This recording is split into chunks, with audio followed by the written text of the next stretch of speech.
됐으면 세상이. 직진 민영이라고. 언니들이 괴롭힌다거나 그러진 않나요? 저의 이제 최종 목표가 너무 긴장돼서.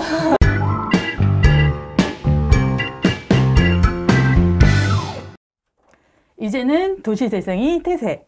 이제는 홍제가 대세. 도시재생 속 홍제 이야기. 이제 홍제. 렛츠 홍제! 안녕하세요. 저는 홍제역 일대 도시재생 현장지원센터 사무국장을 맡고 있는 임영희라고 합니다. 안녕하세요. 홍제역 일대 도시재생 현장지원센터에서 코디네이터를 맡고 있는 윤병섭이라고 합니다. 자, 오늘의 초대 손님들입니다. 홍제역 일대 도시재생 주민공모사업 모두의 마을팀 세 분 반갑습니다. 안녕하세요. 자신감만큼은 넘버원 건축학을 전공 중인 24살 김민영입니다. 반갑습니다. 반갑습니다. 안녕하세요. 저는 관광경영과 도시계획을 전공하고 있는 대학교 4학년 24살 황혜영입니다. 안녕하세요. 네, 안녕하세요. 저는 사람과 도시, 마을을 사랑하는 철학과 20학번 빠른 02년생 이지한입니다. 환영합니다. 가벼운 질문들을 몇 가지 해볼게요.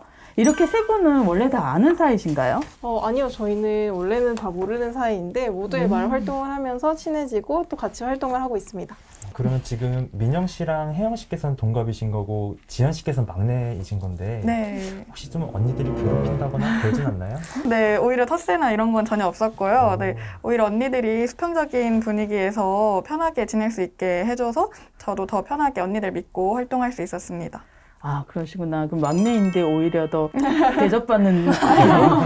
그렇죠. 민영 씨 별명이 직민이라고 하더라고요. 그 어떤 뜻이 있나요? 그냥 친구들이 애칭으로 부르는 건데 직진 민영이라고. 제가 자신감도 있고 또 추진력도 있고 또 때로는 마이웨이적인 면이 있어서 그렇게 불렸던 것 같습니다. 혜영 씨 어떠세요? 민영 씨의 마이웨이 실감하시나요? 마이웨이보다는 다 같이 가는 걸 굉장히 중요하게 생각하는 것 같고 또 추진력 있고 판단력도 좋아서 팀장 역할을 굉장히 잘 소화해 준 것 같습니다. 아, 그러시구나. 그럼 혜영 씨 별명 제가 들었습니다.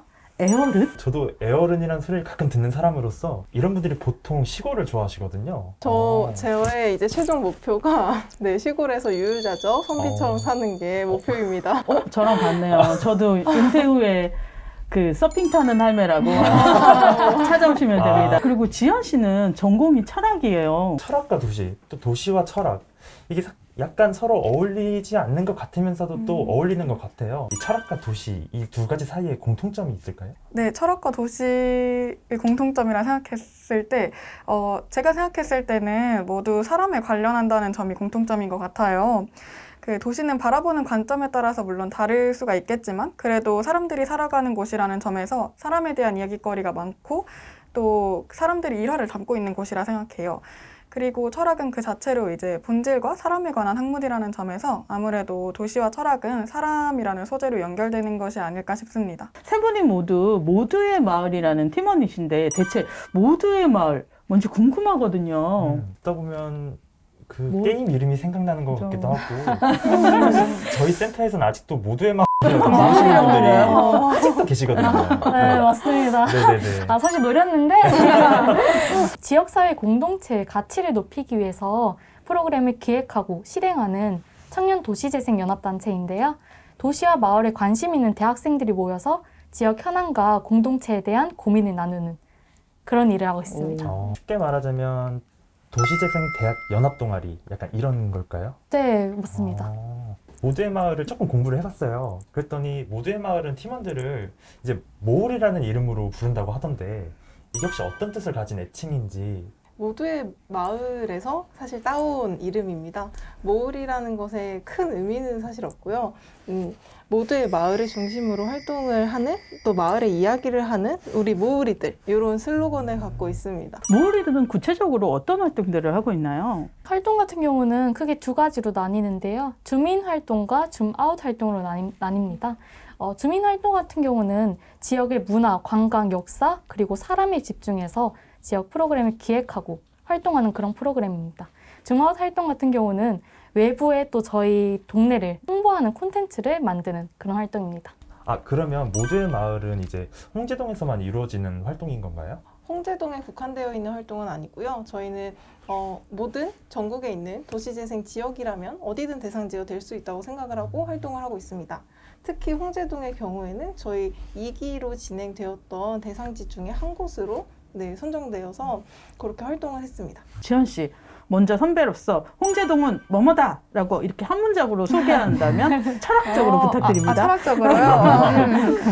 제가 생각했을 때 홍제동은 전래동화 같은 동네인 것 같아요. 보통 어렸을 때 읽은 전래동화들은 어른이 되어서도 기억에 남고 또 가치관에까지 영향을 미칠 정도로 그렇게 임팩트가 크다고 생각을 하는데 그런 점에서 이제 홍제동이랑 비슷한 것 같아요. 그 이전의 정서나 그 풍경을 그대로 담고 있으면서도 거기에 머물러 있는 것이 아니라 시간이 흘러도 이제 오늘날까지 영향을 미치고 또 재해석될 가능성이 무궁무진하다는 점에서 또 전래동화와 같은 동네가 아닐까 싶었습니다. 어우, 너무 철학적이에요. 전래동화 같은 마을이다. 동화 같은 곳. 그런 데서 저희가 일을 하고 있네요. 네. 이렇게 약간 얘기를 들어보다 보니까 이제 모우리로 활동하다 보면 이렇게 자연스럽게 홍제동을 구석구석을 누비게 되잖아요. 이렇게 실제로 돌아다니면서 느낀 홍제동은 어떤 동네였는지 가장 인상 깊었던 부분을 말씀을 드리자면 역사와 주민이었던 것 같아요. 네, 홍제동을 처음 와서 저희가 스터디를 하는데 항상 스터디를 하다 보니까 홍제동에 가슴 아픈 역사가 있더라고요. 맞습니다. 네, 그리고 또 그것을 그대로 보존하고 있고 그것과 융화되어서 왠지 주민들이 같이 살아가는 이 동네가 더 따스함을 가지고 있지 않을까 그런 의미에서 굉장히 의미 있는 동네라는 생각이 들었습니다. 저는 홍제동 하면 가장 먼저 뭐 2가지 키워드로 말씀드리고 싶어요. 사람과 정이라고 말씀드리고 싶은데요.